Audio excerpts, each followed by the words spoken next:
ไปดีพี่น้องกินข้าวแรงกันเด้อพี่น้องสบายดีพี่น้องปองไปเบิร์ดสุขุสุขคนกินข้าวแรงกันเด้อพี่น้องมีโน่กับเฮาเมื่อนี่ก็มีป่นปลาแล้วก็ปิ้งเครื่องในไก่ผักแกงก็มีมะเขือขาวแล้วก็หมากลิ้นฟ้าพี่น้องหรือว่าหมากลิ้นไหม้บ้านเฮาเนาะมาแซ่บๆนะครับพี่น้องเอ้ยกินข้าวแรงพี่น้อง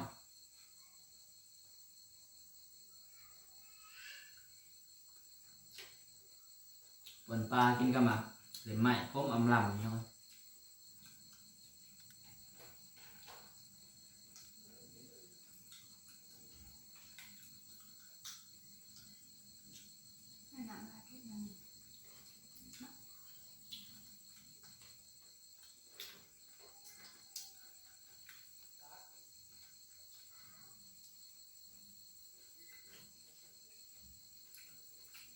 เขาเทศเมื่อใหญ่เลย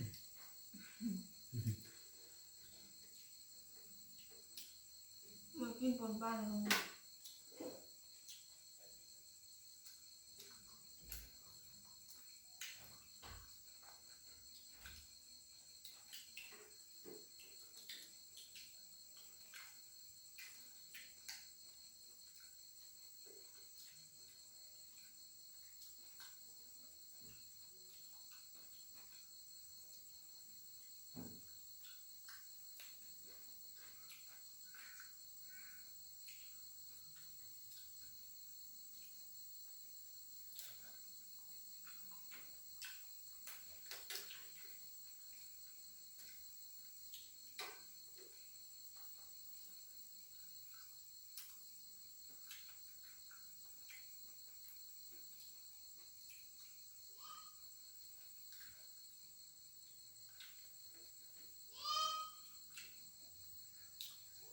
เหมือนเปิดเหมือนกัน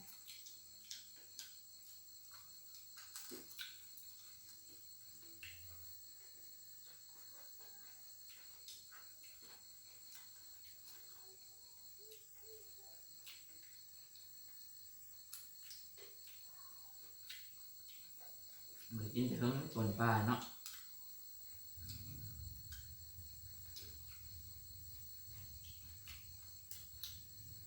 แกงหมักลิ้นไหม้เนาะ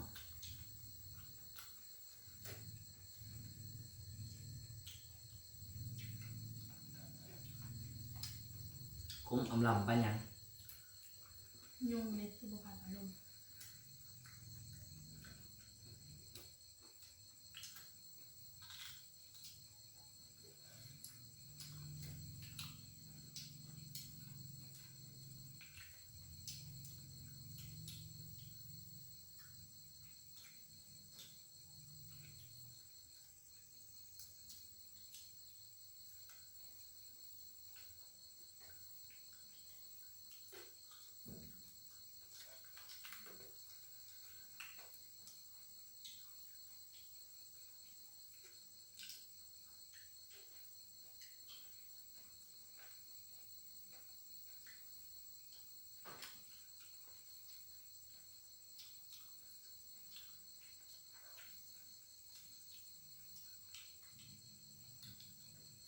บ่กินเด็ด บ่มัก ผม เค บอย ก กิน ใกล้เลยมันคมเลยหวาน จะมากินยังมากิน นายเองบ่กินพี่น้องคมเหรอหวานไปลงคมเป็นยาเนาะพี่น้องมันละแซ่บเลยกินกับป่น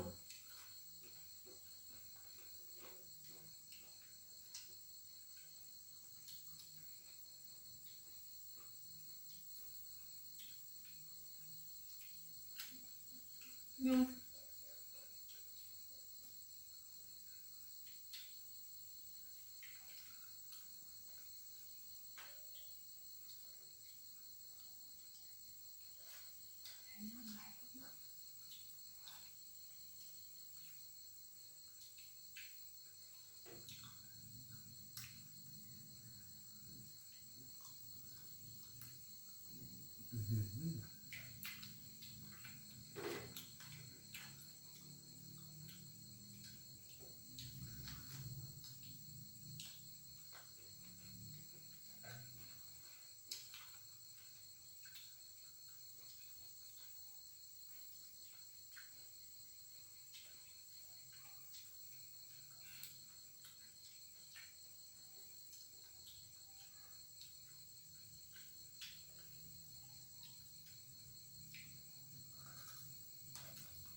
หมักหาอันนั้น เนี่ยมันแซ่บ จัดมาพริกมัน เผ็ดก็ต้องนึกดอก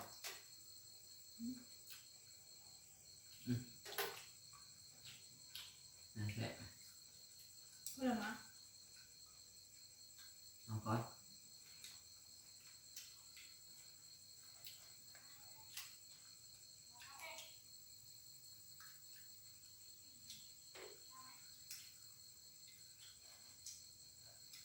ใส่เยอะ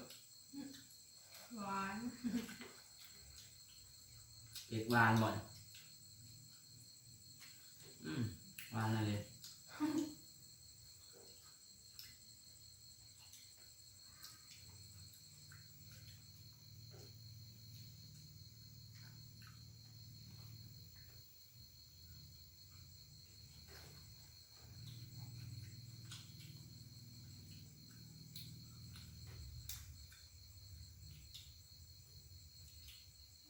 นุ่ม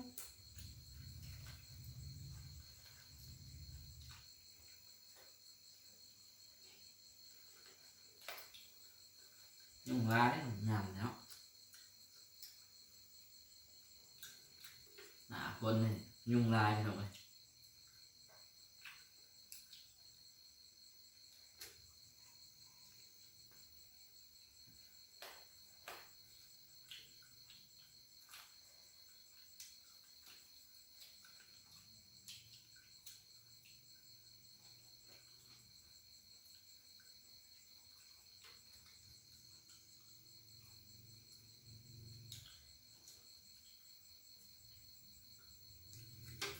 ลงเนี่ยอันไหนจะเป็นดินครับ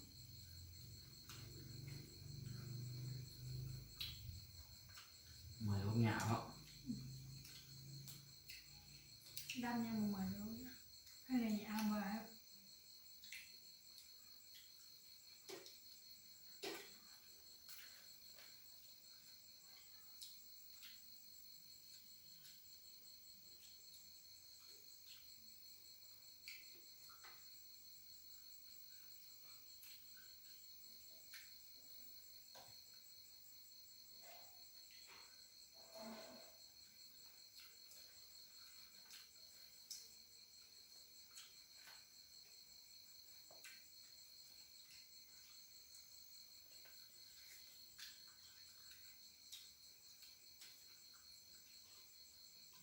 ข้าวติดมือ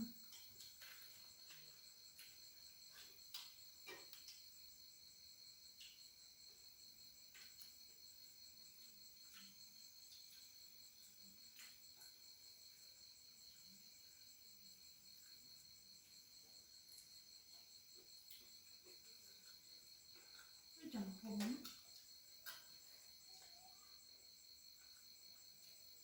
หวานไปลมคมเป็นยา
อันนี้ขอจบคลิปเพียงเท่านี้เด้อพี่น้อง